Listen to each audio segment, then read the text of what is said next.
Aaron, where are you? Where is Aaron right now? You done messed up, Aaron! Aaron is here, and it's not me who messed up this time. It looks like the defense in the Danny Masterson criminal trial has messed up. Judge Almeida has issued a ruling this morning in response as a follow-up to a hearing that was held yesterday, a hearing in the Danny Masterson criminal trial where Leah Remini actually showed up in court personally with security detail to accompany one of the Jane Does who was showing up in person to speak about the harassment the Jane Does were subjected to in the courthouse during the last trial. That's not the only thing that was covered at yesterday's hearing. Both sides were making arguments for what they wanted to have happen and not have happen at the next trial, which jury selection was scheduled to begin on, I believe it was April 6th. So anyway,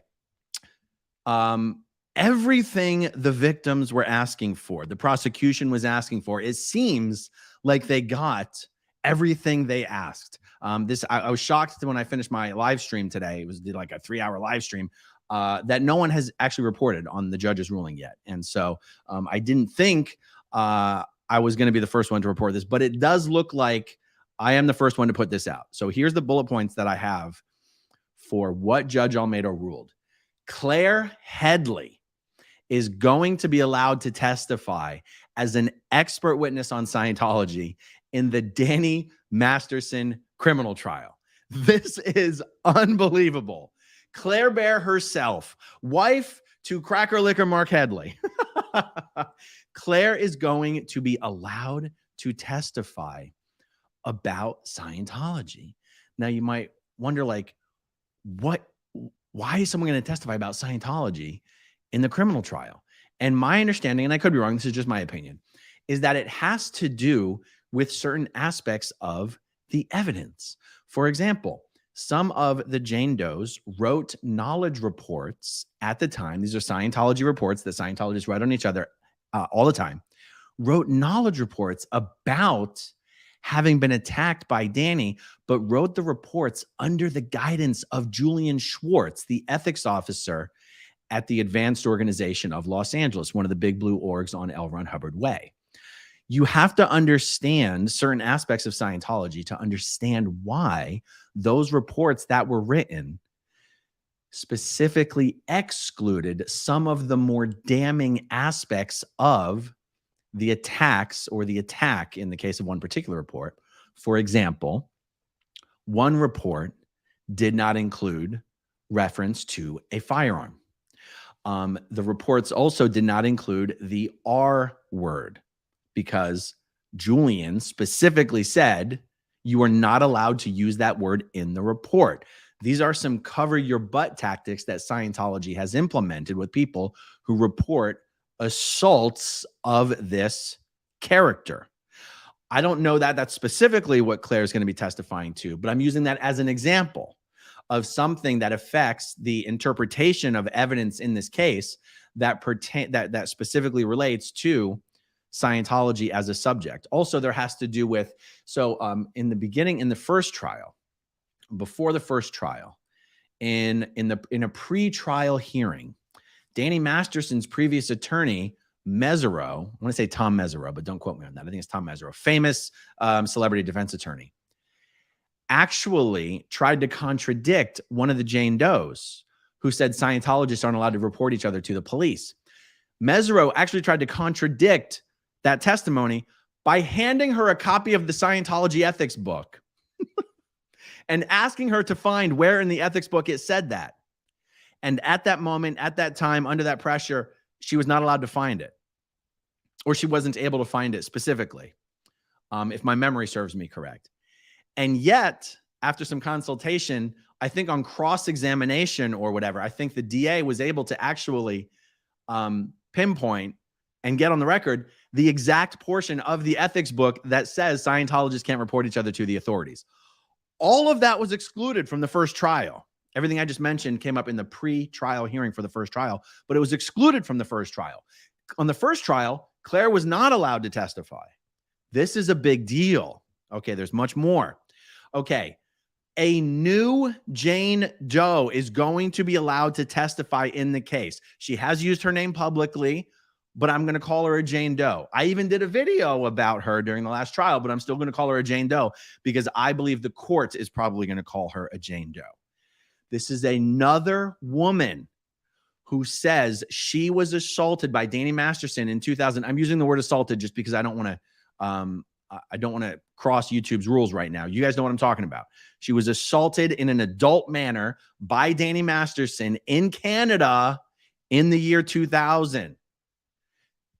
No mention of her was ever made in the first trial. She didn't testify in the first trial.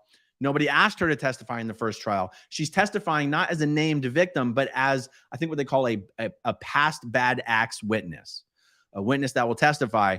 Well, these three victims might be the ones here actually that Danny's actually on trial for, but I was also a victim and he did the exact same thing to me. By the way, this new Jane Doe, I'm going to call her Jane Doe 5 or Canadian Jane Doe. She also claims she was drugged. Now, this brings me to the next item. In the first trial, you might have noticed none of the victims were allowed to say they were drugged. Did you guys notice that? Not one single victim said they were drugged. There were some allusions to it. The DA questioned about it in a very skillful, surgical way. None of them were allowed to say that they were drugged. It seems like that's changing in the second trial because another one of the expert witnesses that the judge ruled can testify in the case is an expert LAPD criminologist who is an expert in toxicology. So an LAPD criminologist who is a toxicology expert is going to be allowed to testify. That's huge. That's huge. That makes me wonder if the victims are actually going to be allowed to say they believe they were drugged.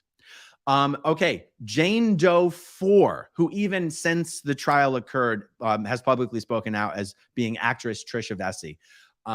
She is going to be allowed to testify again. Now, that's a big deal because in the first trial, the defense tried to get her excluded. The judge let her testify. The defense was still trying to get her excluded again for this trial. Judge Almeida ruled, nope, Jane Doe 4 can absolutely testify again. Okay, this brings us to the next and I think last big update.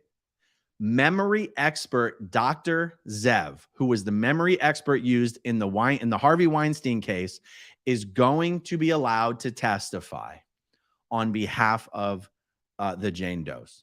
Maybe that's a mischaracterization. Maybe technically expert witnesses don't testify on behalf of one side or the other. I mean, you're just there to testify. You're not really testifying on behalf. But I believe her testimony is in support of the victims because that's one of the things that the defense has tried to use to invalidate the testimony of the Jane Does is, oh, you say this here, but this time you didn't include this detail, and here you didn't include this detail, and you say this is hazy here and just a snapshot here, and oh, you have a whole parts of your memory that are missing, but you happen to remember this detail. I mean, you can easily try to poke holes in memory because memory is very fallible even under the best of circumstances.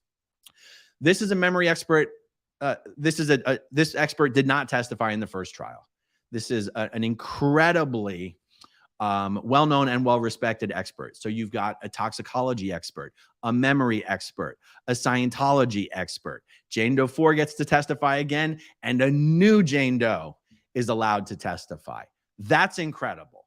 I wasn't at the hearing on Monday, so I don't know if there were other things that were asked for that weren't granted. And also I will say jury selection has been pushed back by 6 days. Jury selection is scheduled to begin on April 17th. Not April. Wait. Oh boy, it better be April. Am I totally getting it wrong? Someone fact check me on that. As of right now, I'm saying, could this jury selection really begin in just 2 weeks? Shit. My notes, I'm assuming it's April. Okay.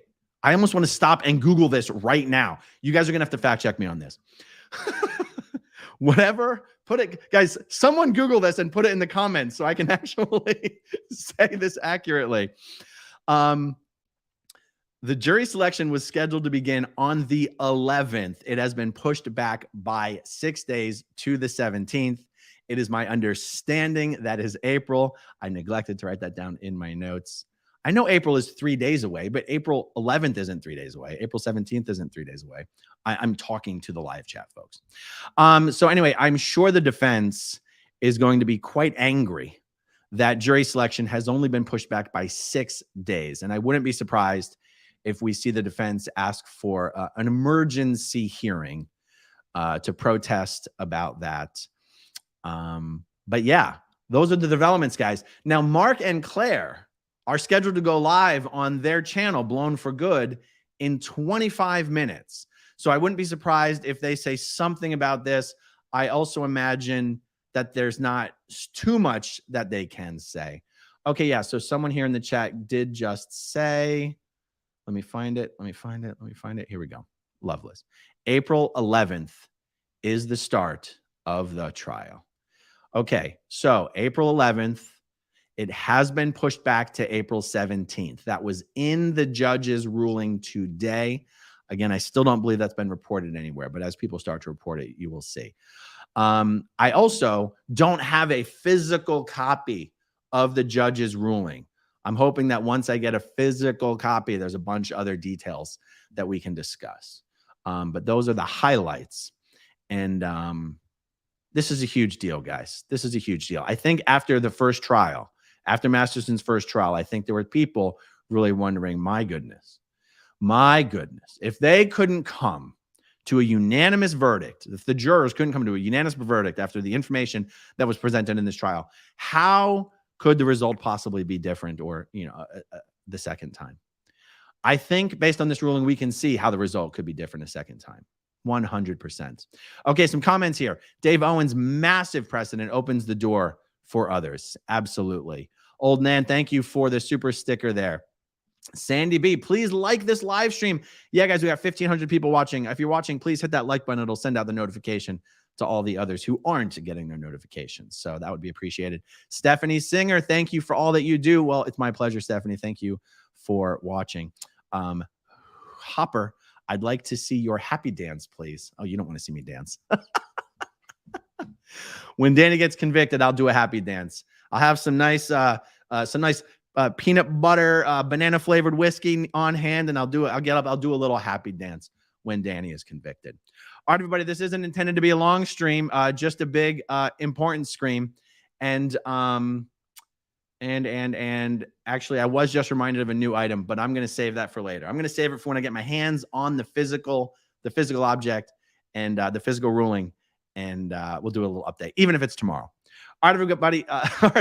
Thank you for tuning in. Thanks for watching. I kept it short and sweet for once, and I'll talk to you guys soon.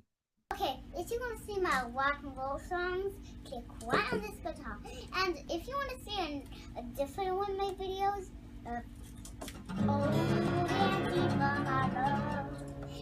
then you could click right inside here. If you have subscribed or not, subscribe right